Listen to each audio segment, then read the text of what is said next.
Yo! Makinig ka muna bago ka maghusga.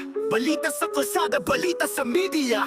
Ano ba talaga? Sino ba may sala? Sino ang bida? Sino ang may tunay na hustisya? Dati kang idolo, astig walang takot, matapang sa salita, pati sa aksyon bumabagsak ang kalaban. Pinalakas mo ang bayan, di mo tinantanan. Pero ngayon, iba na ang usapan. Tugo sa lansangan, walang tanong, puro tapos. Korte sa kalye, walang kaso, diretso lunod.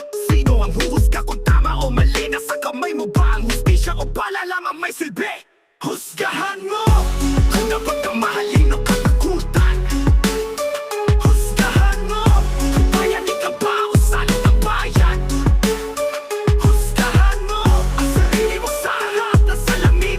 Pag bumagsak ang trono mo, sino tunay mong kakampi? Oo, may nagawa ka, may naitulong, di ko tatanggi. Pero sa takot at dahas, dapat mong purihin.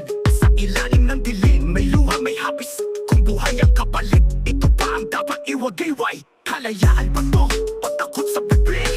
Patas na pula, pananakot ang tinig. Nasaan ang hustisya kung walang pagdinig? Bato-bato sa langit, sino tinamaan? Sumagot na matuwid.